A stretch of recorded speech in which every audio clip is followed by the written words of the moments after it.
As someone that has been investing in Azami stocks since the very beginning of the series and the man first appeared, this chapter was so satisfying to me to see, to know that this man, not only one rank underneath being a general in the original Seitei War, he's got his own boss music when you enter his arena to fight. I mean, how much cooler can you possibly get? This was a great setup chapter for what is going to be some of the most fun fights we might get for the next couple of chapters or so. Because obviously this isn't the only group of Hoshaku that are infiltrating the Kamunabi headquarters. We still have one other half, potentially two other halves, because this Hoshaku member, the samurai looking guy who is wearing a mustache mask and everything to hide his identity, has two people with him, two sorcerers that are not actually Hoshaku members. They are just very extreme level mercenaries doing this job not even for pay. They're doing it just because they love killing and they love attacking Kamunabi people. While they had fun designs and they seemed like they might put up a decent threat, so much so that the scouter group of people that were in the very forefront of security for the west wing of the Kamunabi headquarters were deemed insects by them. Not only was their sensory skills so strong they could detect the very small, subtle sense of energy of head of the security having resentful feelings towards one of the Sogyo brothers for killing their nephew a long time ago. So one, it shows that these sorcerers are powerful enough to defeat Kamunabi officers beforehand, but two, it just adds to how strong Azami seems when it does come time for these characters to enter the ring with him and get one shot. Because if these characters are so strong that they are besting people on the sorcery rank of junior officers, the one category below Azami, definitely we're at least as strong as a major, lieutenant colonel in the ranking system, which is also something that I do genuinely love that we got in this chapter. We learn what the group was before the Kamunabi became established, the counter sorcery army. We knew that there was a group of people that existed at a government level before the Kamunabi, and simply after the Seitei War, the Kamunabi took primary role over everything. As the person that mentions it, it doesn't mean much now. It's been completely discontinued. However, it gives you a great idea of how strong those characters were during the Seitei War. Another major thing that's going on in this chapter, at least in the beginning portion, Hakori's revival. Now, last chapter ended off with the cliffhanger of Hakori being able to wake up. His brain was finally healed, thankfully was not permanently damaged from the overuse that he did in the early stages of the Swordbearer assassination arc. Thanks to Mr. Kudo, who is one of the higher ups in the Kamunabi, potentially is some kind of medical person or medical sorcerer, was able to transplant part of Hakori's nervous system, essentially take the piece of his brain that was responsible for Iso, the offensive sorcery that the Sazanami clan is capable of, move it towards the storehouse part of his nervous system to amplify its power and essentially support it while it was broken. Even though Hakori has been heavily nerfed, something of which they don't know the full extent of until he actually uses the storage house, he is still capable of using his sorcery power. The issue is, if he ever overuses it again, he most likely will forever lose it, and there is no way to save it now. Honestly, he's lucky they were able to save it in the first place,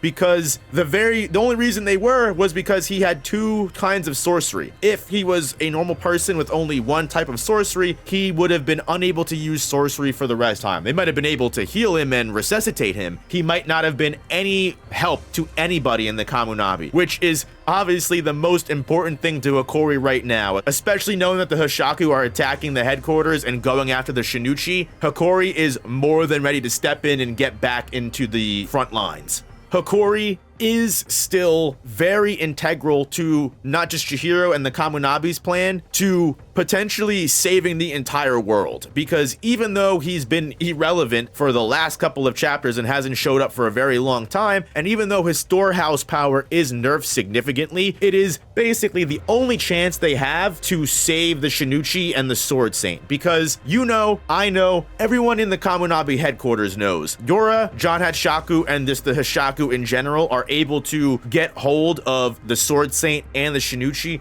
the entire country is doomed. Whatever they plan to do with the malediction, whether Yora has an idea to kill the Sword Saint or has some kind of plans to become the new Shinichi master and not get possessed by its malediction, its horrors, and just genocidal tendencies, Hakori's storehouse, the subspace that he can hide the Shinichi in, is the only place they can hide the Shinichi, will basically be kind of safe. And sure, even though Hakori is the one-stop shop to get into the subspace, getting and torturing Hakori and making him open the subspace for someone like Yora or the Hashaku, as opposed to just leaving it in a wide open space for the Hashaku to just infiltrate the Kamunabi headquarters and take, is better than nothing. It's the best chance they have. If the level of the Hashaku that are here are as strong as Azami assumes them to be, people that were directly responsible for not only killing Rokuhira, but getting in and out of the murder within 10 seconds,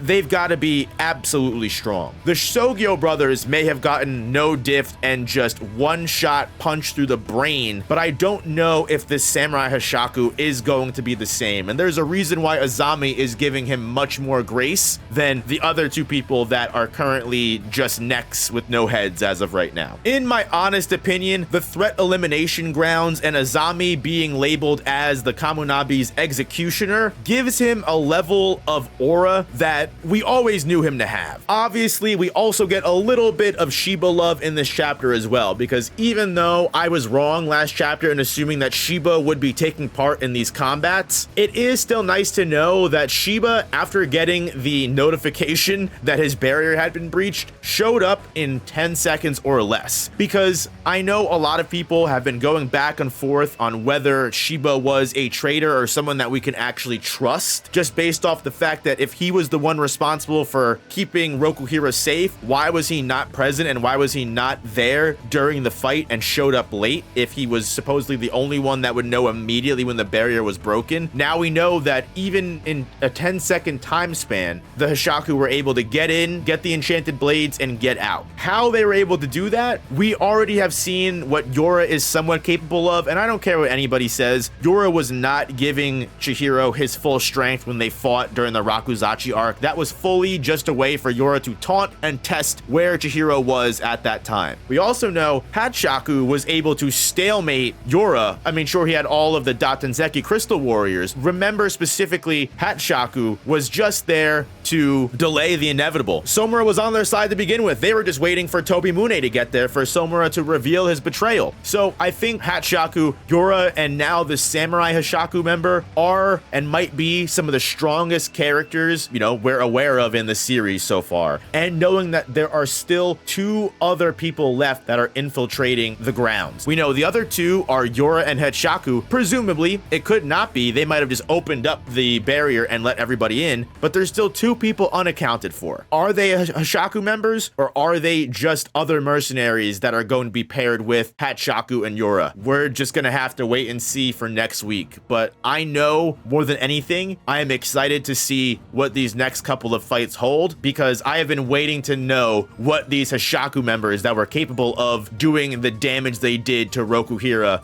what they can do and how powerful they are. I need to see it, but I also need to see Azami throw hands, and I would love to see more of the Kamunabi higher ups. Azami can't be the only one throwing weight in this battle. He can't take on the other people. There's got to be other combatants and other security members ready to throw hands with the Hashaku, and I already know I'll be here next week, every week after that, covering this series and reviewing it. So if you enjoy these reviews, you enjoy these videos, make sure you hit that like button, let me know that you like them, and most importantly, subscribe so you don't miss a single future review for Kagurabachi or any other series you may read, and I'll catch you guys in the next one. Peace, peace, peace, peace, peace, peace, peace, peace, peace.